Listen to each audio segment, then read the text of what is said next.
आपका हमारे channel the light में स्वागत है।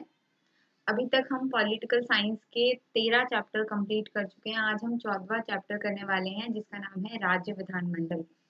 अगर आपने 11 चैप्टर नंबर 11 देखा है जिसमें भारतीय संसद के बारे में बताया गया है, तो आप इस चैप्टर को अच्छे से समझ पाएंगे। अगर आपने भारतीय संसद वाले चैप्टर को नहीं देखा तो आप ज़रूर उसे पढ़ें, क्योंकि अगर आप भारतीय संसद की जो संरचना है उसकी प्रक्रिया के बारे में समझ जाएंगे तो आपको राज्य विधानमंडल को समझने में आसानी होगी।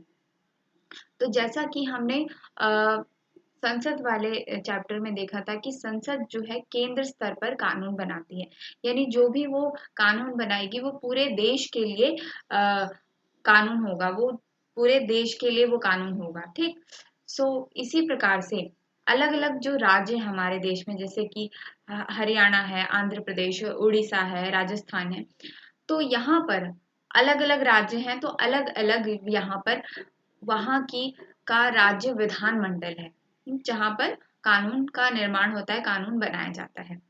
ठीक है, तो केंद्र स्तर पर जो भी कानून बनता है वो संसद बनाती है और राज्य स्तर पर जो भी कानून बनता है वो राज्य विधानमंडल बनाती है। अब हम इसकी संरचना को देखेंगे, यानी कि इसकी बनावट कैसी है। तो जैसा कि हमने देखा था कि संसद में 2 सदन होते हैं, एक राज्यसभा और एक लोकसभा।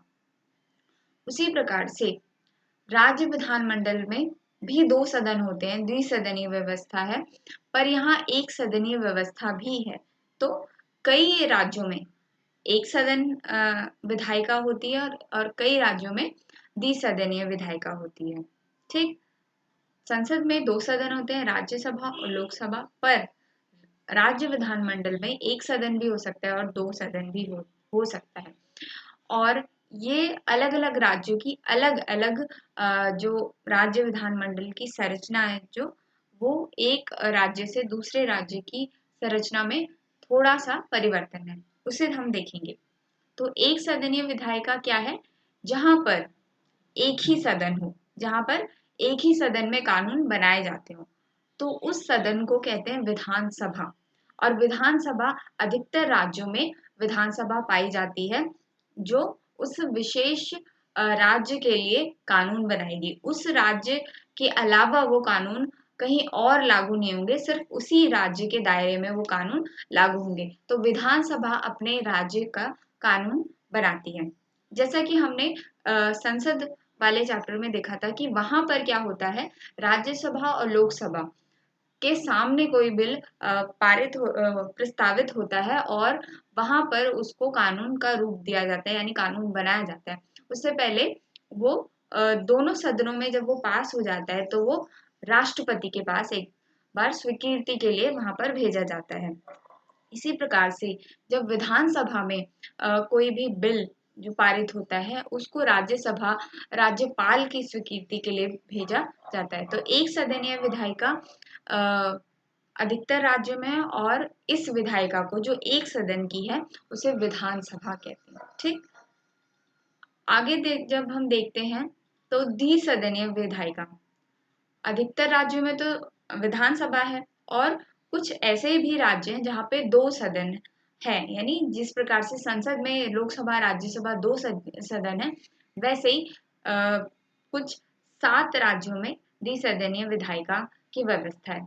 तो पहली हमने देखा था, पहला जो सदन है वो विधानसभा सदन है जो कि यहाँ पर भी है। दूसरा जो सदन है विधान परिषद। ठीक, तो विधायिका किस चीज से बनी है, कौन से उसके अंदर 2 सदन आते हैं, एक विधानसभा और एक विधान परिषद। ठीक, ऐसे 7 राज्य हैं, यहाँ पे 6 लिखा गया है क्योंकि हाल ही में पश्चिम बंगाल भी एक द्विसदनीय विधायिका उन्होंने अडॉप्ट किया है, 2 सदन वहां पर अब पाए जाते हैं। तो ऐसे कौन से राज्य हैं? आंध्र प्रदेश, महाराष्ट्र, कर्नाटक, उड़ीसा, तेलंगाना, बिहार, उत्तर प्रदेश और पश्चिम बंगाल। तो ये डायग्राम आप देख सकते हैं, विधानमंडल का जो जिक्र है संविधान में 168 अनुच्छेद में किया गया है। और जब हम इसके दोनों सदनों की बात करते हैं तो पहला जो सदन है वो विधानसभा है, जिसे निम्न सदन कहते हैं, जिस प्रकार से लोकसभा में हमने पढ़ा था। और दूसरा जो सदन है विधान परिषद, ये उच्च सदन है। ये ज्यादा इम्पोर्टेंट सदन नहीं है, ज्यादा इम्पोर्टेंट सदन ये है विधानसभा। ठीक, क्योंकि ये जो है इन्हें जो है बहुमत प्राप्त होता है, इन्हें ही हम वोट देके जिताते हैं और ये विधानसभा में विधि बनाने का या नियम बनाने का कार्यभार इनके पास ही होता है। अधिकतर राज्यों में विधानसभा होती है पर विधान परिषद नहीं होती, पर ऐसे 7 राज्य हैं जहां पर विधान परिषद भी है। ठीक, तो इस तरीके से आपने जाना विधानमंडल, जो राज्य विधानमंडल है उसकी संरचना के बारे में। तो कहीं कहीं पर दोनों सदन है, 7 राज्य ऐसे हैं और एक सदन ही जहाँ व्यवस्था है वो है विधानसभा। ठीक, इसे निम्न सदन कहा जाता है और विधान परिषद को उच्च सदन कहा जाता है। अब हम इसे डिटेल में पढ़ेंगे, यानी विधानसभा को डिटेल में जानेंगे और विधान परिषद को भी डिटेल में जानेंगे। तो सबसे पहले विधानसभा को देखते हैं। तो विधानसभा भारत के राज्यों, मतलब भारत के जितने भी राज्य हैं और केंद्र शासित प्रदेश भी हैं उसके साथ में एक विधायी निकाय है, यानी एक विधि बनाने वाली एक संस्था है जहां पर विधि या कानून बनाए जाते हैं। ऐसे 28 राज्य हैं और 3 केंद्र शासित प्रदेश में ये विधायी निकाय हैं, यानी विधानसभा कहाँ है, 28 राज्यों और 3 केंद्र शासित प्रदेश में ये निकाय हैं। जबकि 6 राज्यों में, जो हाल ही में अभी 7 हो गई है, वहां पर उच्च सदन और निम्न सदन दोनों है, यानी 7 राज्यों में 2 सदनीय व्यवस्था है। और बाकी बचे जो 5 केंद्र शासित प्रदेश है, 3 केंद्र शासित प्रदेश हमने देखे थे कि वहां पर विधानसभा है। 5 केंद्र शासित प्रदेश भारत की केंद्र सरकार जो है हमारी, उनके द्वारा सीधे वो शासित होते हैं, मतलब केंद्र सरकार वहां पर इंटरफेयर करती है, वहां के जो नियम कानून है वो केंद्र सरकार तय करती है। ठीक, तो इस प्रकार से हम देखते हैं कि विधानसभा जो है वो 28 राज्यों और 3 केंद्र शासित प्रदेशों में है और बाकी 7 राज्यों में विधान परिषद और विधानसभा दोनों है। और ये एक विधायी निकाय है, मतलब जो विधि बनाने का, जो नियम बनाने का, कानून बनाने का कार्य करती है। अगला पॉइंट देखेंगे कि विधानसभा के प्रत्येक सदस्य एकल सदस्य निर्वाचन क्षेत्रों द्वारा 5 साल के लिए चुने जाते हैं। हम 5 साल के लिए चुनते हैं अपने प्रतिनिधि को, तो वो 5 साल तक अपना कार्यकाल पूरा करते हैं। उसी समय के दरमियान वो कानून नियम बनाते हैं और अपने जो उनका कार्यभार है वो 5 साल में उसका निर्वहन करते हैं।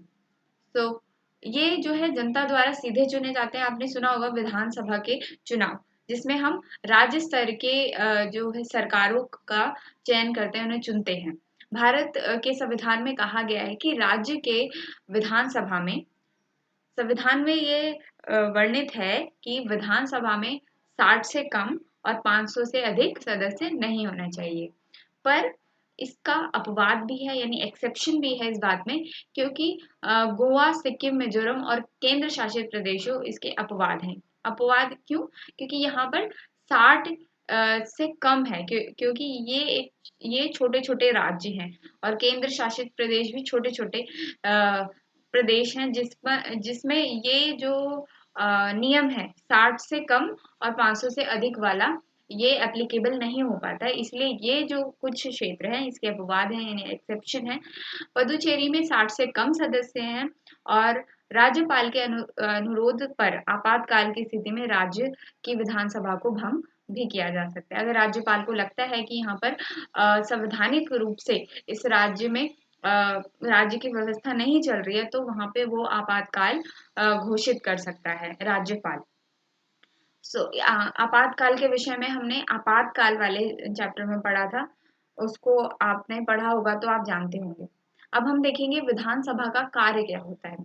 विधानसभा का कार्य, क्योंकि हम लोग ही उन्हें चुनते हैं, यानी सरकार को, राज्य स्तर की सरकारों को आम जनता ही चुनती है, तो वो उन्हें किस लिए चुना जाता है और उनका कार्य क्या होता है कि वे राज्य के लिए नियम बनाएं। जिस राज्य के लिए उन्हें चुना गया है वहां के नियम कानून वो बनाएं और विकास कार्य करें, उस पर चर्चा करें विधानसभा में आकर कि क्या उन्हें नियम कानून बनाने और राज्य को विकास के पथ पर आगे बढ़ाना उनका कार्य है। विधानसभा के सदस्य सभा में बैठते हैं। जो धन विधेयक है, यानी जो वित्त से संबंधित जो बिल है, यानी कहाँ पर इन्वेस्ट करना है सरकार को, किस कार्य के लिए कौन सा पैसा लगाना है, शिक्षा पे कितना खर्च करना है और बाकी सारी चीजें जो धन विधेयक है वो विधानसभा में ही पेश होता है, वो विधान परिषद में नहीं होता, क्योंकि विधान परिषद के जो सदस्य हैं वो जनता द्वारा चुने जाते हैं। तो विधानसभा की ज्यादा जिम्मेदारी है और विधानसभा ही सारे राज्य, लगभग राज्यों में विधानसभा मौजूद है। विधान परिषद सिर्फ 7 राज्यों में, इसलिए धन विधेयक जो है सिर्फ विधानसभा में ही प्रस्तुत किए जाते हैं। विधानसभा के सदस्य अपने कार्यों के लिए सामूहिक रूप से विधानसभा के प्रति उत्तरदायी होते हैं।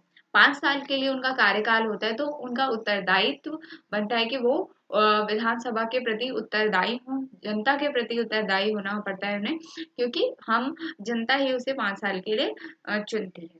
ठीक, अगर आप हमारे वीडियोस कंटिन्यूसली देखते आ रहे हैं तो आप ये चीजों को समझ पा रहे होंगे। और खास तौर पे अगर आपने भारतीय संसद वाला चैप्टर देखा है तो आप इसको अच्छे से समझ पा रहे होंगे, क्योंकि वहां पे भी राज्यसभा और लोकसभा का कॉन्सेप्ट इसी प्रकार से है। अब जब विधानसभा है तो यहाँ पर एक अध्यक्ष भी होता है, जो यहाँ का जो प्रमुख होता है, जो लीडर होता है, जो बैठ के जो इनकी जो सभा होती है उस पर उसका एक अध्यक्ष होता है, एक हेड होता है, जिसे संविधान द्वारा व्यापक अधिकार प्राप्त होते हैं। सभा के परिषद में उनका पद सर्वोच्च होता है, यानी वो सर्वोच्च पद पर बैठे होते हैं, सभा की व्यवस्था बनाए रखते हैं, उनकी ये जिम्मेदारी होती है। सभा में अध्यक्ष की अनुपस्थिति में वहां उपाध्यक्ष सभा को संभालते हैं। तो ये हो गए विधानसभा अध्यक्ष के कार्य। अभी तक हमने क्या जाना था कि विधान सभा क्या है। हमने देखा कि ये 28 राज्यों और 3 केंद्र शासित प्रदेशों में है, और बाकी 7 राज्यों में विधान परिषद है। हमने देखा विधानसभा का कार्य देश को राज्य को विकास के पथ पर ले जाना, नियम कानून बनाना। अध्यक्ष जो होता है वहां का सर्वोच्च व्यक्ति होता है, जो वहां की सभा का संचालन करता है। अब हम देखेंगे विधान परिषद। विधान परिषद जो है भारत के 7 राज्यों में विधान परिषद है। हमने देखा था कि 28 बाकी जो राज्य हैं वहां पर विधान सभा है और 7 राज्यों में विधान परिषद भी है, विधानसभा भी है और विधान परिषद भी है। भारतीय संविधान के अनुच्छेद 171 के तहत इसका गठन किया गया। इसके सदस्यों की संख्या विधानसभा के सदस्यों की संख्या के 1/3 होती है, यानी उनकी संख्या से 1/3 संख्या इनकी होती है, इससे ज्यादा नहीं हो सकती। जम्मू कश्मीर इसका अपवाद है, यानी जम्मू कश्मीर में इससे ज्यादा या कम हो सकता है, यानी जम्मू कश्मीर इसका अपवाद है, एक्सेप्शन है। यदि कोई राज्य अपने यहाँ विधान परिषद का गठन करना चाहता है, यदि कहीं पर सिर्फ विधानसभा ही है और वो चाहता है कि हम विधान परिषद भी लाएं, हमारे यहाँ पर हमारे राज्य में 2 सदन की व्यवस्था होनी चाहिए, तो वो विधानसभा 1/3 सदस्यों के समर्थन से एक प्रस्ताव लाते हैं, जिसे केंद्र सरकार को भेजते हैं। अगर केंद्र सरकार ने मंजूरी उसको दे दी तो वहां पर विधान परिषद बन जाते हैं, यानी वहां पे पहले एक सदन था विधानसभा। अब जब उन्होंने वो प्रस्ताव लाया और केंद्र सरकार से मंजूरी ले ली, तो वो क्या बन जाता है, वहां पे भी विधान परिषद बन जाता है और वो एक सदनीय व्यवस्था से 2 सदनीय व्यवस्था वहां पर बन जाती है। मैंने अभी बताया था कि 6 राज्य जो जहां पर विधान परिषद भी है।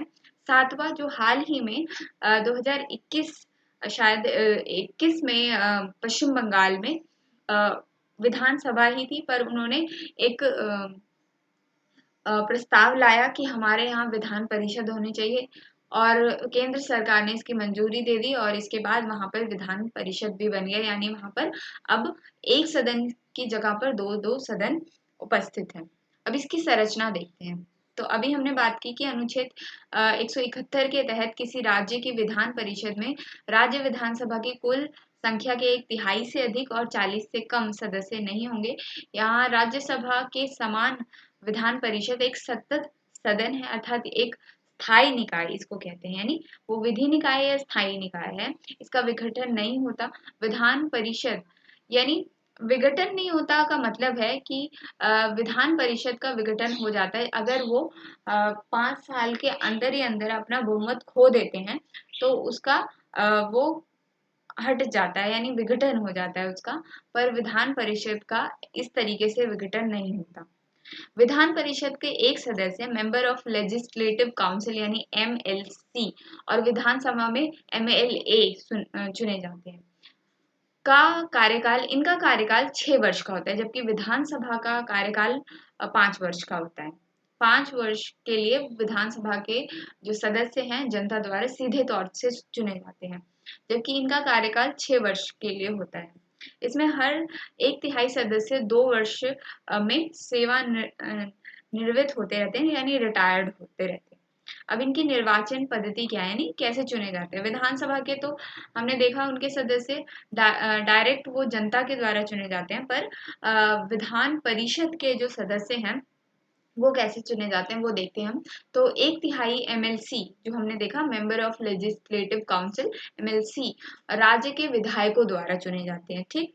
और दूसरी बात है कि ये इसके अलावा वो 1/3 सदस्य स्थायी निकायों जैसे नगर पालिका और जिला बोर्ड आदि द्वारा भी चुने जाते हैं। 1/12 सदस्यों का निर्वाचन 3 वर्ष के अध्यापन कर रहे लोग चुनते हैं, तथा इन सदस्यों को राज्य में रह रहे 3 वर्ष में स्नातक निर्वाचित करते हैं। यानी कि जो अपने अपने क्षेत्र के जो टीचर्स होते हैं, जो अध्यापन कार्य में लगे हैं और उनका नाम है एक स्थान में, सो उन लोगों को भी MLC बनने का मौका मिलता है और ये लोग भी चुने जाते हैं इसमें। इसके अलावा शेष जो सदस्य हैं उनका नामांकन राज्यपाल करता है। यदि कोई व्यक्ति साहित्य में यानी लिटरेचर में, ज्ञान में, या बहुत ही सम्मानित व्यक्ति है, वो किसी कला में या सामाजिक आंदोलन में बहुत प्रचलित नामी मशहूर व्यक्ति है अपने अपने क्षेत्र का, फील्ड का, तो उसे भी राज्य का जो मेंबर ऑफ लेजिस्लेटिव काउंसिल है, विधान परिषद का सदस्य बनने का उसे भी मौका मिलता है। उसका निर्वाचन इस प्रकार से होता है। तो हमने देखा कि विधायकों द्वारा, स्थायी निकाय और नगर पालिका, जिला बोर्ड द्वारा और अध्यापन कार्य कर रहे ऐसे लोगों के द्वारा, और जो अपने अपने क्षेत्र में, अपने अपने फील्ड में मास्टर्स हैं, मतलब मशहूर हैं, उन लोगों को भी चुना जाता है। तो हमने देखा विधान परिषद और विधान सभा के बारे में। अब हम देखेंगे राज्य विधानमंडल के कार्य और शक्ति। जब हम राज्य विधानमंडल की बात करें, विधानमंडल में दोनों आता है, यानी विधान परिषद और विधानसभा दोनों आते हैं। तो इनकी कार्य और शक्ति क्या क्या है इनके पास। तो पहली शक्ति जो इनके पास है, इनका कार्य है कानून बनाने संबंधी कार्य, यानी कि ये अपने राज्य में कानून बना सकते हैं। कानून बनाने से संबंधित जो सारी शक्तियां हैं वो राज्य विधानमंडल के पास है। और हमने देखा था कि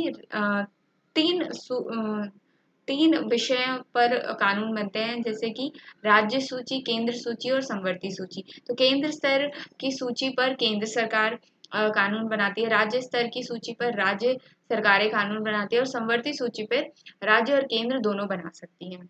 हालांकि उसमें जो उनको ज्यादा प्रेफरेंस केंद्र सरकार के को ज्यादा महत्व दिया जाता है अगर वो कानून बनाती है तो। पर संवर्ती सूची पर भी राज्य सरकार कानून बना सकती है। जो साधारण विधेयक यानी नॉर्मल जो बिल है कोई, जिसे कानून बनाना है, दोनों सदनों में प्रस्तावित किया जाता है। पर जो धन विधेयक है, जो अभी हमने डिस्कस किया था कि धन से संबंधित जो बिल है, कैसे, कहाँ पे क्या पैसा लगाना है, क्या इन्वेस्ट करना है, कहाँ से क्या टैक्स कलेक्ट करना है, जो राज्य सरकारों का जो भी रेवेन्यू से संबंधित जो धन विधेयक है वो विधानसभा में ही पारित होगा।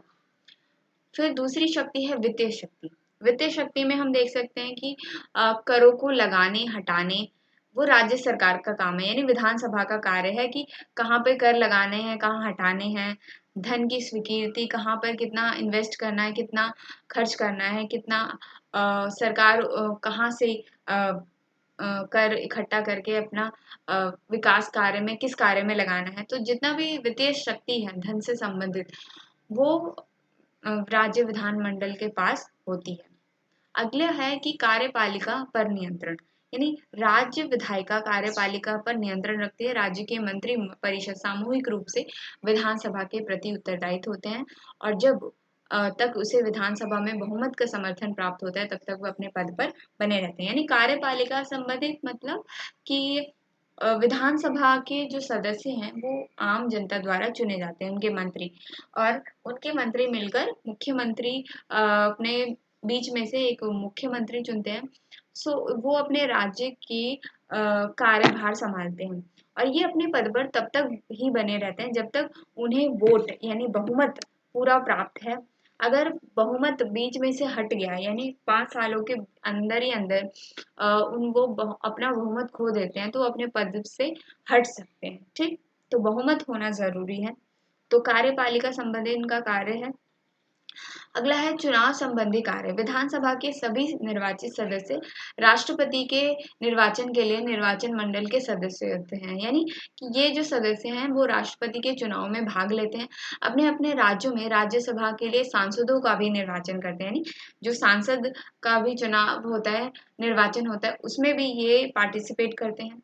जिन राज्यों में विधान परिषद है वहाँ उसके 1/3 सदस्यों का निर्वाचन विधानसभा के सदस्य ही करते हैं। सभी निर्वाचनों में विधानसभा के सदस्य एकल संक्रमणीय मत प्रणाली का उपयोग करते हैं, यानी अगर कहीं पर विधानसभा है और उन्हें विधान परिषद बनाना है तो विधानसभा के ही जो 1/3 सदस्य हैं ये निर्णय लेंगे, ये प्रस्ताव रखेंगे और उनके ही प्रस्ताव से विधान परिषद का गठन होता है। तो चुनाव संबंधी शक्ति भी इनके पास है। अगली शक्ति इनके पास है संवैधानिक कार्य।